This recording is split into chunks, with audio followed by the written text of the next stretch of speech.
President Trump says he spoke this morning with 4 possible Supreme Court picks. He said he'll meet with 2 to 3 more before revealing his nominee next Monday. He promises he won't ask candidates for their views on Roe versus Wade.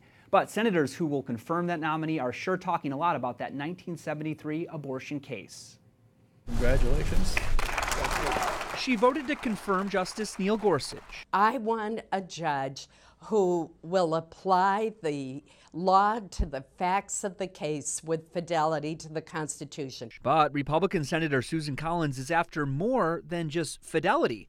She says she wants the next Supreme Court nominee to uphold precedent, especially when it comes to abortion. I would not support a nominee who demonstrated hostility to Roe v. Wade, because that would mean to me that their judicial philosophy did not include a respect for established decisions, established law. Collins and fellow Republican Lisa Murkowski of Alaska each support abortion.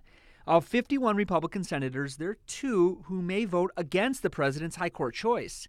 With Senator John McCain sick at home, Republicans could fall short of the majority needed to confirm a new justice.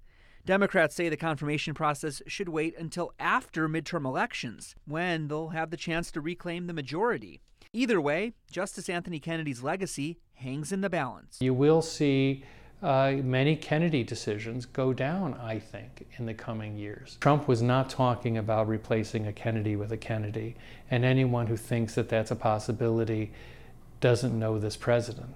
Senate Democratic leader Chuck Schumer tweets against one name on the president's list: Catholic appeals judge Amy Barrett.